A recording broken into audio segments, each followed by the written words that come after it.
Hello मित्रांनो, उद्या Nifty कुठे जाऊ शकता आणि आपल्याला काय ट्रेंड मिळू शकतो ते बघूया.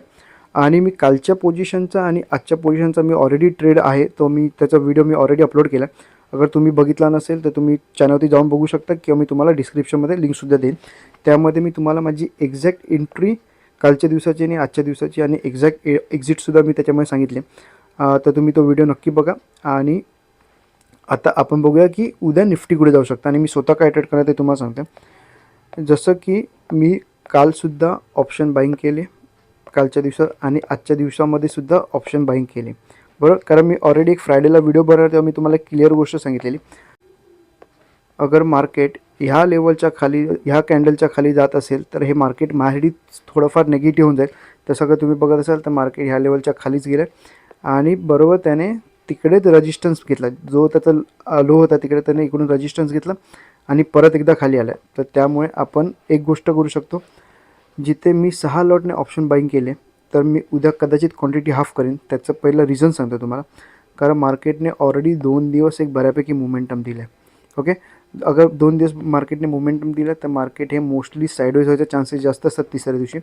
त्यामुळे आपण क्वांटिटीमध्ये चेंजेस करू. जिथे मी 6 लॉटने ऑप्शन बाईंग करत होतो तर मी उद्या कदाचित ऑप्शन सेलिंग पण करू शकतो. डिपेंड करतं की मार्केटची मोमेंटम कशी आहे. अगर मला मार्केटमध्ये मोमेंटम एकदम क्विक मिळत असेल तर मी ऑप्शन बाईंग करेल आणि मोमेंटम दिसतं की हळूहळू खाली जातं की पूर्ण साईडवेज होतं तर मी ऑप्शन सेलिंगसुद्धा करेन.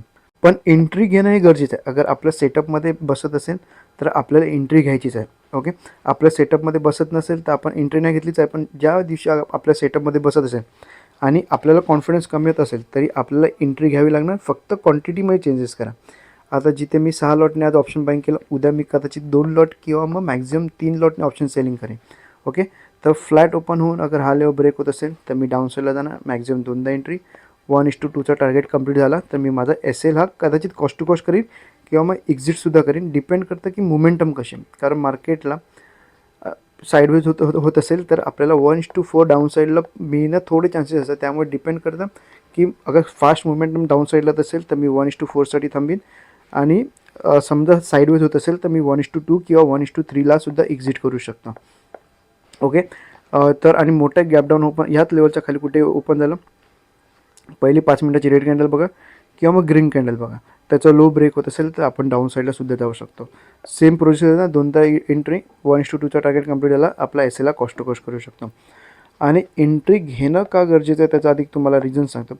समजा आपण एंट्री घेतली, ओके, एंट्री नाही घेतली आणि आपल्या साईडने मार्केट गेला तर आपल्या सेटअपमध्ये बसून आपण एंट्री नाही घेतली त्यामुळे तो आपला लॉसमध्येच कन्सिडर होणार. कारण आपल्याला मार्केट प्रॉफिट देत होतं पण आपण हे घेतलं नाही आणि इन केस अगर लॉस होतं आहे तर आपण तशी मग क्वांटिटी हाफ मारतो आहे.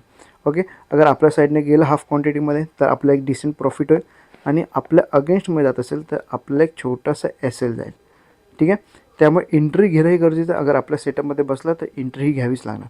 ओके, आणि अपसाईडचं म्हटलं तर समजा गॅप ओपन झालं, हा लेवल ब्रेक होत नसेल तर आणि समजा थोडं बुलिश मार्केट दिसत असेल तर मी Pसुद्धा सेल करू शकतो. ओके, आणि P सेलमध्ये मोमेंटम जास्त फास्ट नसणार कारण मार्केट हे मोस्टली अगर अपसाईडला गेलं तर हे कम्प्लिटली साईडवेज ओपन होणार, साईडवेज जाणार. ओके, त्यामुळे मी एंट्री घेणार आणि ॲट द मनीचा P सेल करणार. अगर गॅप ओपन होत असेल तर मी इन द मनीमध्ये नाही जाणार. इन द मनीमध्ये केव्हा जायचं ते तुम्हाला सांगेनच. पण अगर गॅप ओपन होत असेल तर मी ॲट द मनीमध्ये जाईन आणि त्याचं टार्गेट आपल्याला 1:4 नाही मिळणार पण एक डिसेंट प्रॉफिट आपल्याला मिळू शकतं. ओके, सो गॅप ओपन झाला, वरच्या साईडला जाईन, P सेल करेन ॲट द मनीचा आणि मॅक्झिमम 2दा एंट्री घेईन. ओके, आणि त्याचा SL हा मोस्टली 30 to 40 पॉईंटच्या आसपासचा असेल. ओके, आणि अजून तुम्हाला काही डाऊट असेल तर तुम्ही मला कमेंट करू शकता आणि हा व्हिडिओ आवडला असेल लाईकसुद्धा करू शकता. धन्यवाद.